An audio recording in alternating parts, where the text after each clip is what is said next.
Hello everyone, welcome to PW only IAS और स्वागत है आपका इस हफ्ते की प्लेसेस इन न्यूज में। आइए डिस्कस करते हैं इंपॉर्टेंट लोकेशंस को, जानते हैं इनके बारे में। आपको करना क्या है, अपना एटलिस्ट करना है तैयार, उस एटलिस्ट पे मार्क करनी है इंपॉर्टेंट लोकेशंस, उसको हम डिस्कस करेंगे। तो चलिए शुरू करते हैं इस हफ्ते की डिस्कशन। सबसे पहला आर्टिकल जो इस हफ्ते का है वो बात करेगा एक ऐसी कंट्री के बारे में जो अफ्रीका में है।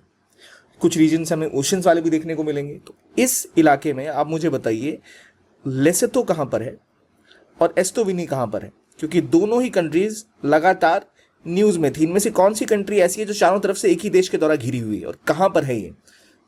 मोज़ेम्बिक कहाँ पर है, मेडागास्कर कहाँ पर है? अब देखो अफ्रीका पढ़ना है बहुत आसान है।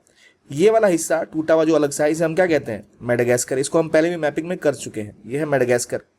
मेडागास्कर के ठीक सामने जो कंट्री है वो है मोज़ेम्बिक। नीचे है साउथ अफ्रीका।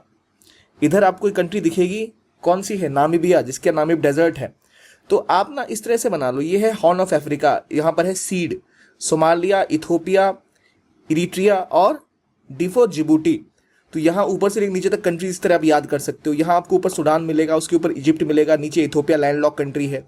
हमेशा आपको रीजन वाइज कंट्रीज को याद करना है। अगर आप ऐसे याद करोगे तो आप काफी इजीली कंट्रीज की लोकेशंस को समझ पाओगे, उनको याद कर पाओगे। तो आपको उसका ध्यान रखना है, रीजन वाइज इसको याद करते हुए जाना है। ठीक है, चलिए अब शुरू करते हैं पहला टॉपिक। पहला टॉपिक किसी टॉपिक के बारे में नहीं, एक सवाल है जो हर बार हम करते ही करते हैं। आपको बाल्टिक सी के बारे में बताना है मुझे। पहली बात, बाल्टिक सी कहाँ पर है, किस लोकेशन में है, क्या यूरोप में है या एशिया में है? तो तीन स्टेटमेंट है। It is a shallow brackish arm of Atlantic ocean. It is surrounded by 9 countries, all of which are members of the European Union. The major rivers flowing into the Baltic Sea contributes to its relatively low salinity. Consider the following, और कौन सा इसमें से correct है हमें ये बताना है। 1 2 3 1 1 3 2 and 3 ओनली। मुझे आप कमेंट बॉक्स में इसका आंसर बताइए। अगले हफ्ते हम इसके सॉल्यूशन को डिस्कस करेंगे। अब देखिए, ये मैं आंसर तो नहीं बताऊंगा, लेकिन आपको एक चीज जरूर बताऊंगा, बाल्टिक सी की लोकेशन। बाल्टिक सी कहाँ पर है? ये इधर है बाल्टिक सी या इधर है? तो ये कौन सा सी है? ये है कैस्पियन। ये है कौन सा? ये कौन सा ओशन है? ये कौन सा ओशन है? ये कैस्पियन है। तो ये कौन सा ओशन है बताइए? इसमें ब्लैक सी कहाँ पर है? ये ब्लैक सी है, ये बाल्टिक सी है, ये मेडिटेरियन सी है।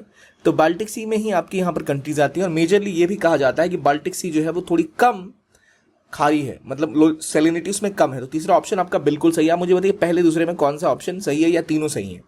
तो मुझे बताइए तीसरा तो सही है, क्योंकि इसकी सैलिनिटी थोड़ी कम है, क्योंकि जो पानी आता है फ्रेश वाटर आता है नदियों से, बड़ी बड़ी नदियां इसमें आके मिलती हैं इसी कारणवश। तो बताइए इसका आंसर कमेंट बॉक्स में। चलिए अब अगले टॉपिक पर आते हैं। इस्वातिनी पहली बात कहाँ लोकेटेड है? इस्वातिनी न्यूज में इसलिए आया कि साउथ अफ्रीका के बिल्कुल बॉर्डर से लगी हुई कंट्री है ये।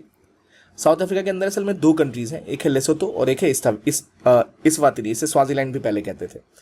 अब ये कंट्री लैंडलॉक्ड है और इसके एक तरफ अफ्रीका है, दूसरी तरफ इसकी एक दूसरी कंट्री है। तो वो कंट्री कौन सी है? तो देखो ये है इस्वातिनी, इधर साउथ अफ्रीका है, यहाँ मोज़ेम्बिक है। 2 देशों के बीच में घिरा हुआ। ये लेसोथो कंप्लीटली इससे घिरा हुआ।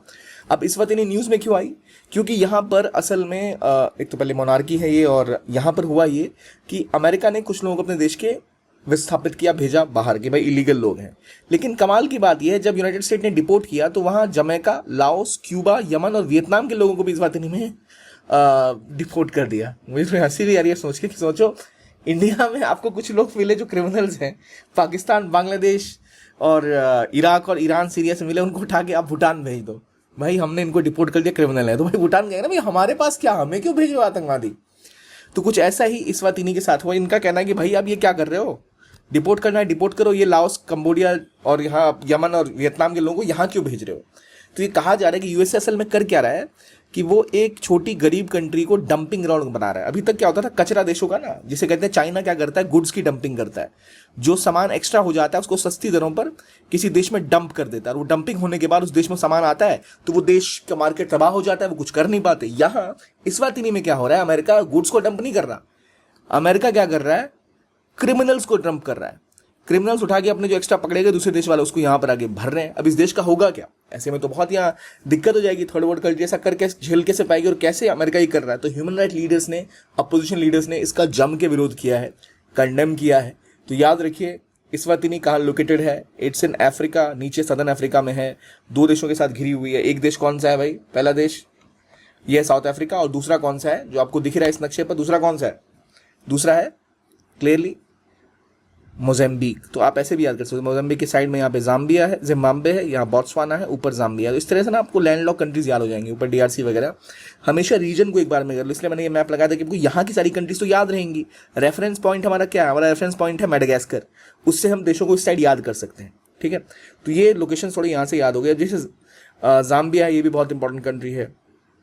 तो ये सब हमने देख लिया यहाँ पर कि भाई चलो ये चीज़ें हो रही हैं, ये डंपिंग कर रहे हैं लोगों की जिनको उनके देश ने लेने से मना कर दिया। क्यूबा ने कहा हम नहीं लेंगे, वियतनाम ने कहा हमारे देश के लोग नहीं, आपके देश में घुसे हुए हैं, आपके क्रिमिनल हैं, आप जानो। इन्होंने कहा नहीं नहीं वो तो जाएंगे, अब जाना कहाँ, तो भाई यहाँ भेज दिया। तो देखो क्या अजीब अजब गजब स्थिति है। अगला टॉपिक ना इससे कहीं दूर सीरिया लेके चलता है हमें। सीरिया में क्या है, बहुत सारा कॉन्फ्लिक्ट चला है। सीरिया में पहले असद की सरकार थी। ठीक है, सीरिया को समझने से पहले समझ लो सीरिया न्यूज़ में क्यों रहता है अक्सर। तो सीरिया एक ऐसी कंट्री है जहाँ पर शिया भी हैं और सुन्नी भी हैं। यहाँ पर असल में आप कह सकते हो मेजॉरिटी में तो सुन्नी है, शियाज की संख्या भी काफ़ी ज़्यादा है, लेकिन शिया ग्रुप्स का यहाँ के ऊपर दबाव रहा, दबदबा रहा। और ख़ास तौर पे एक ऐसा व्यक्ति असद, जिसको कई लोग शिया नहीं मानते, वो हालांकि शिया प्रो शिया फैक्शन के व्यक्ति कहे जाते हैं, वो यहाँ पर रूल कर रहे थे सुन्नीस के ऊपर। तो Assad was a Shia leader, तो उनका विरोध था आसपास के देशों के साथ। असद का झगड़ा सऊदी अरब के साथ था, असद का झगड़ा इराक में भी था, असद का झगड़ा तुर्की में भी था, क्योंकि याद रखिए मेजरली सारी Sunni countries apart from Iraq. तो असद को सपोर्ट कौन करता था? इसको सपोर्ट करता था ईरान, और ईरान के सपोर्ट से यहाँ पर इनकी आर्मी मस्त फल फूल रही थी। बीच में ईरान का झगड़ा हो गया अपना खुद का, तो असद को बचाने आ नहीं पाए, प्लस रशिया का भी इनको सपोर्ट मिलता था। मैंने आपको पहले भी बोला यहाँ पर दो जगह उनकी नेवल फ्लीट थी रशिया की, एक टार्टस में और दूसरी बताइए कहाँ है। दो नेवल फ्लीट थी रशिया की मेडिटेरियन सी में, जो अभी भी है, टार्टस, और दूसरी कौन सी है ये बताइए मुझे, मैंने बार बार डिस्कस किया है। लद्दाखिया, जिसे आप लद्दाखिया यहाँ कह रहे हैं, ये दो लोकेशन है जहाँ पर इनकी नेवल फ्लीट रहती थी रशिया की। तो रशिया का दोस्त तो ईरान का दोस्त, और इधर इसके दुश्मन सऊदी अरब, तो ईरान इसका दुश्मन, तो सऊदी अरबिया इसका दुश्मन।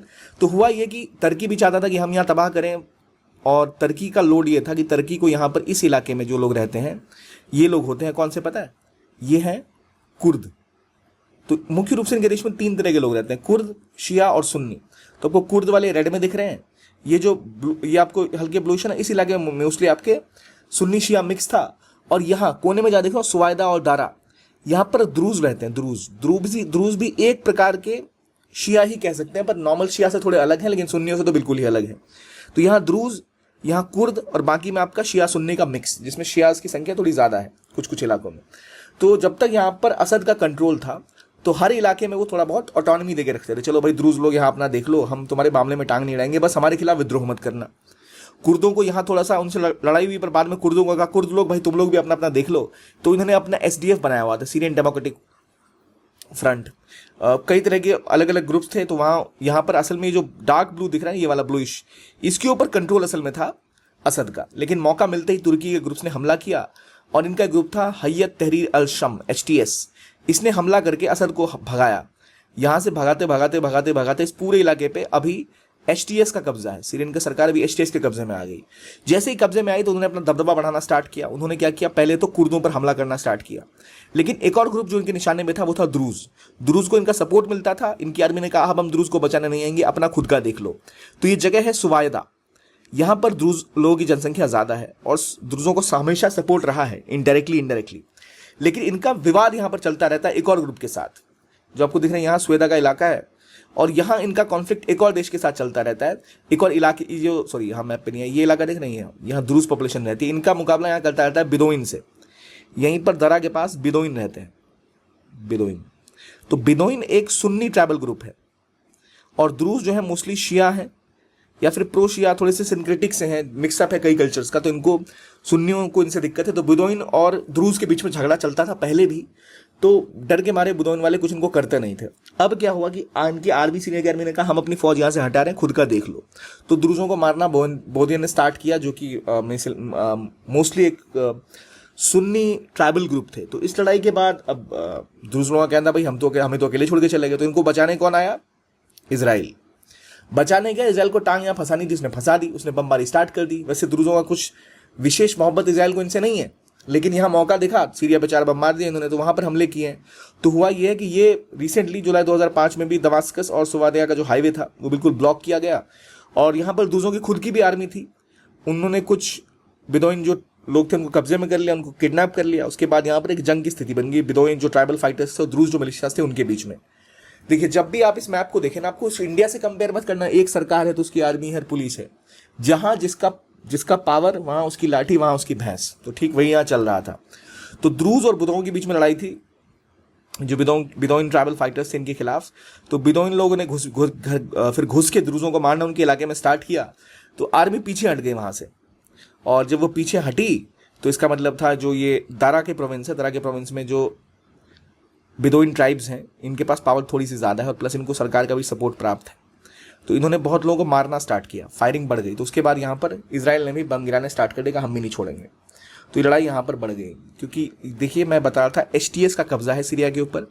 एसटीएस असल में एक शिया ग्रुप, सुन्नी ग्रुप है, और सुन्नी ग्रुप सुन्नीस का सपोर्ट तो करेगी ही करेगी। तो यहाँ पर भी सुन्नीस का कंट्रोल ही था। और यहाँ जो आपकी जो एक मिलिशिया है बिदोइन ग्रुप की, ये भी असल में एक ऐसी ट्राइबल आर्मी है जिसको सुन्नीस का सपोर्ट है, वो भी सुन्नी ग्रुप ही थे। इनका झगड़ा कहाँ हुआ? सुवैदा में। सुवैदा में कौन लोग रहते हैं? सुवैदा में रहते हैं द्रूज।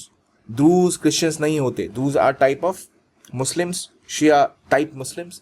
तो वहां पर अभी झगड़ा इस इलाके में चल रहा है। तो यहाँ कई सारे प्लेयर हैं, इन प्लेयर्स के मैं एक टेबल बनाया हुआ है। देखो, सबसे पहले द्रूज मिलिशियाज और फैक्शंस, ये अपना खुद का लोकल डिफेंस करते हैं, ये द्रूज एरिया को बचाते हैं और कहते हैं कि हमारी ऑटोनॉमी बनी रहे, हमारे ऊपर किसी का कब्जा ना रहे। दूसरा है बिदोइन ट्राइब्स या बेदोइन ट्राइब्स, जो भी से पढ़े, सुन्नी ग्रुप है, ये ट्राइबल ग्रुप है जो दरा के इलाके में रहता है। तो याद रखिए दरा का इलाका, और हमने मैप में पहले ही देखा सुवैदा का इलाका। दरा और सुवैदा याद रखिए कहाँ पर है। दरा, सुवैदा, दमिश्क, ये सीरिया के ही इलाके हैं। सीरिया की जो ट्रांसलेशन गवर्नमेंट है, जो अभी एसटीएस है, उसका कब्जा है सीरिया के ऊपर। तो वहां पर वो सिक्योरिटी देती थी, लेकिन अभी लोगों ने कहा कि हम हट रहे हैं इसमें से। इजराइल अपनी पावर को बढ़ाना चाहता है, उसको लगता है द्रूजों को बचाएंगे, द्रूज हमारे साइड में हो जाएंगे तो हम सीरिया पे और बम गिरा सकते हैं, और कभी कभी इन्होंने सपोर्ट किया भी है द्रूजों का। और तीसरे प्लेयर हैं यूनाइटेड स्टेट्स और जॉर्डन। ये कहते हैं कि भाई हम मीडिएट कराएंगे, हम सीज फायर कराएंगे, हम झगड़ा कम कराएंगे। असल में इनका क्या रोल है आपको पता ही है, इनका अपना खुद का यहाँ प्रभुत्व बनाने की कोशिश है। फिर द्रूज कई ऐसे लीडर्स हैं, रिलीजियस लीडर्स हैं, जो अपने आप को स्पिरिचुअल लीडर कहते हैं, जैसे हिकमत अल हिजरी। इनका कहना है कि भाई हमें इंटरनेशनल अटेंशन चाहिए, इंटरनेशनल लोगों को आना चाहिए, देखना चाहिए कैसे द्रूजों को मारा जा रहा है, हमले हो रहे हैं। तो ये कहानी है द्रूज और बिदोइन की। तो आपसे जब पूछा जाए सीरिया के बारे में, तो द्रूज, बिदोइन, दमिश्कस, लताकिया, आपके लिए हामा, होम्स, राका, हसाका, अलेपो, इदलिब, ये सारी जगह न्यूज़ में आई हैं। तो ये मैप पूरा याद ही कर लो तो बेहतर रहेगा। हो सका तो मैं पूरी वीडियो बना दूंगा सीरिया के ऊपर कि भाई कौन कौन से पार्ट है, कहाँ कौन किससे झगड़ा कर रहा है, ताकि आपको क्लैरिटी इसके बारे में मिल जाए। तो अभी जो 3 ग्रुप हैं वो है सुन्नी बिदोइन ग्रुप, जिनका द्रूज से झगड़ा है। दूसरा है सीरियन गवर्नमेंट की फोर्सेज जो एसटीएस के द्वारा कंट्रोल में है। और तीसरी है इजराइल की मिलिशिया जिसने हमला करना स्टार्ट कर दिया। तीनों ने झगड़े स्टार्ट करनी है, जंग यहाँ पर फिर चालू है। अभी थोड़ी देर में थोड़ी शांति होती दिख रही है। अब पॉलिटिकल क्या है, पहले क्या था, असद के टाइम इनके पास ऑटोनॉमी थी, मेन इलाका सवैदा का ही था, द्रूज लोगों के पास था, लोकल सेल्फ डिफेंस था, अलायंस ले लेते थे, कभी मौका मिला तो इजराइल के साथ अलायंस कर लिया इन्होंने, कभी मौका मिला तो द्रूजों के साथ, द्रूज जो है वो इजराइल के साथ हो लिए, कभी असद के साथ हो लिए। अब क्या है, नया रूलर आया है तो ये लोग ऑटोनॉमी चाहते हैं, इनको मिलने से रही। सुवेदा में झगड़ा बढ़ चुके हैं, बिदोइन के साथ क्लैश हो रहा है, ये प्रोटेक्शन मांगते हैं लेकिन इनको प्रोटेक्शन मिलती नहीं है। तो डायरेक्टली इजराइल ने आके बोल दिया कि भाई अब हमारे बचाने, हमें आपके रक्षक, और रक्षक वहां पर जैसे घुसेगा तो फिर उस पर कब्जा भी करने की उम्मीद कर सकता है वो। क्योंकि ध्यान रखिए मैप पे अगर आ जाइए तो आपको सवैदा का जो इलाका है यहाँ पर, ये देखिए, ये है गोलन हाइट्स, ये ऑलरेडी इजराइल के कब्जे में है। तो अगर इनको बचाने इजराइल को जाना है तो यहाँ से उठ के यहाँ जाना पड़ेगा। दारा का क्या होगा, फिर दारा भी इनके कब्जे में आ जाएगा। तो ये कहानी है, इसीलिए यहाँ पर ये और अपना प्रेम बढ़ा रहे हैं। ठीक है, ये तो हमने समझ लिया। अब अगले आर्टिकल पे आते हैं जहाँ बात हो रही है न्यानगाई आइलैंड के बारे में। न्यानगाई एक आइलैंड है जो अपने ही पानी से तबाह हो गया। न्यानगाई एक आइलैंड है, छोटा सा एक आइलैंड, सीरा लियोन एक देश है, वहाँ पर स्थित है ये। और इसे टर्टल आइलैंड का भी पार्ट कहते हैं, जो अटलांटिक ओशन में है। ये लगातार क्राइसिस चल रहा है, यहाँ पर बहुत ज़्यादा सॉइल इरोजन हो रही है, सर्फेस एरिया घटता जा रहा है। अब तो केवल ये 200 मीटर गुना 100 मीटर का रह गया, इतना छोटा सा हो गया है ये। तो इसमें कुछ इनका रोल नहीं था क्लाइमेट चेंज में, फिर भी इनका आइलैंड घटता जा रहा है, कुछ समय में बोलता है तबाह हो जाएगा, लगातार न्यूज़ में है। तो न्यानगाई आइलैंड कहाँ है? It's in Atlantic ocean, part of which country? तो पार्ट ऑफ सीरा लियोन। तो ये वो आइलैंड है, देखिए छोटे छोटे हट्स यहाँ पर है, और ये बिल्कुल ही अब समाप्ति की कगार पर है। तो क्या नाम है इसका, नाम बताइए, अभी हमने पढ़ा, क्या नाम था इसका बताइए। सीरा लियोन में है, नाम क्या है इस आइलैंड का? अटलांटिक में दिख रहे हैं, यहाँ भी आप देखिए इस इमेज में धीरे धीरे पानी यहाँ चल रहा है, होते होते होते पूरा आइलैंड खत्म हो जाएगा। तो वो दिखाता है क्लाइमेट चेंज कैसे आगे बढ़ रहा है। अगला बाल्टिक आइलैंड की कंट्रीज। तो बाल्टिक कंट्रीज कहाँ पर लोकेटेड है? बाल्टिक स्टेट्स यहाँ पर लगातार कॉन्फ्लिक्ट बढ़ता जा रहा है रशिया की वजह से। तो ये वो कंट्रीज हैं जो बाल्टिक सी में आसपास है। यहाँ पर आपको गल्फ ऑफ फिनलैंड है इस साइड, फिनलैंड की साइड में। यहाँ है गल्फ ऑफ बॉथनिया। तो आपसे अगर पूछा जाए गल्फ ऑफ बॉथनिया कहाँ पर है, ठीक है, और गल्फ ऑफ फिनलैंड कहाँ पर है? गल्फ ऑफ फिनलैंड तो पहचानना आसान है, फिनलैंड के पास होगा, ऊपर फिनलैंड, नीचे एस्टोनिया। ये बाल्टिक स्टेट्स कहलाते हैं, एस्टोनिया, लाटविया और लिथुआनिया, ठीक है। इन्हें कहते हैं कौन से state? These are called as Baltic states. Baltic states की जब बात हो तो मतलब वो देश जो बाल्टिक स्टेट कहलाते हैं। लेकिन जब आपसे पूछा जाए कौन कौन सी कंट्रीज बाल्टिक स्टेट्स के साथ, जिनका बॉर्डर बाल्टिक सी के साथ लगता है, तो वो संख्या ज़्यादा है, ठीक है। तो ये देख लीजिएगा, इसमें कई EU के मेंबर्स हैं, नेटो के मेंबर्स हैं, कहीं नहीं भी हैं, ठीक है। तो यहाँ वो एक और मैप है, ये रहा बाल्टिक सी। ये कौन सा गल्फ है? Gulf of Bothnia. यहाँ Gulf of Finland, this is Baltic Sea. This is Kaliningrad, Lithuania, Latvia, Estonia, Finland, Sweden, ठीक है। I hope it is clear to you, right.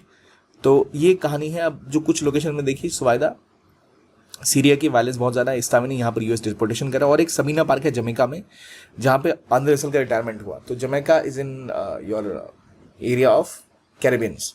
तो 3 लोकेशन नाम की थी, आपको याद होनी चाहिए। अब आई होप आपको ये सेशन अच्छा लगा। वीडियो आपको इस टेलीग्राम चैनल पे मिल जाएगी, या फिर आप चाहें तो आप जा सकते हैं हमारे बैच में, जहाँ आपको करंट अफेयर्स का बैच है बिल्कुल फ्री, जहाँ आपको डेली जो डिस्कशन होती है प्रीलिम बूस्टर्स की वो, और बाकी जो वीडियोस आपको करंट अफेयर्स के यहाँ मिल रहे हैं वो सारे आपको मिलते हैं। तो आप यहाँ से क्लास नोट डाउनलोड कर सकते हैं। डिस्क्रिप्शन में लिंक है, उस पर क्लिक करिए, आपको PW की वेबसाइट पर ले जाएगा, वहाँ रजिस्ट्रेशन करिए, बिल्कुल फ्री है। PDF आप वहाँ से ईजिली डाउनलोड कर सकते हैं, अपना रिविजन कर सकते हैं। बाकी आई होप सीरिया वाला पॉइंट क्लियर है, और जो भी डाउट्स हो तो आप कमेंट सेक्शन में पूछ सकते हैं। नेक्स्ट वीडियो में हम ट्राई करेंगे इसको इंक्लूड करने की। आंसर जरूर लिखिए। That's all for the video and have a very